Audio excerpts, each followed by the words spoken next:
ভোগালী বিহুৰ উৰুকাৰ দিনাই ৰঙিয়াত বীৰ লাচিত সেনাৰ প্ৰশংসনীয় পদক্ষেপ দৰিদ্ৰ সীমাৰেখাৰ তলৰ পৰিয়ালক মাছ আৰু খাদ্য সামগ্ৰীৰ বিতৰণ ৰঙিয়া নগৰৰ আৰ্থিকভাৱে পিছপৰা পৰিয়ালৰ ঘৰে ঘৰে গৈ খাদ্য সামগ্ৰীৰ টোপোলা প্ৰদান বীৰ লাচিত সেনাৰ ৰঙিয়া আঞ্চলিকৰ বীৰ লাচিত সেনাৰ সদস্যসকলে উৰুকাত খাবলৈ এটা ডাঙৰ মাছ চাউল দাইল আৰু বিভিন্ন তৰকাৰীৰ যোগান ধৰে খাদ্যৰ টোপোলা হাত পাতি লৈ যথেষ্ট আৱেগিক হৈ পৰে প্ৰতিগৰাকী লোক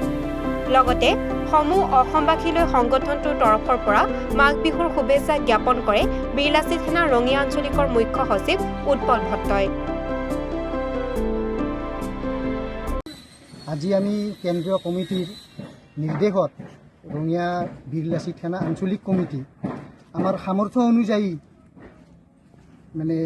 একদম দুখীয়া বুলিয়ে ক'ব লাগিব যাৰ মানে কোনো নাই আয় ইনকাম নাই তেওঁলোকক এসাঁজ মানে খাবলৈ কিবা এটা দিছোঁ আৰু একদম ক্ষুদ্ৰ আজি যাতে তেওঁলোকে বেলেগৰ ওচৰত হাত পাতিব নালাগে আমাৰ সামৰ্থ্য অনুযায়ী তেওঁলোকক অকণমান কিবা এটা দিছোঁ আৰু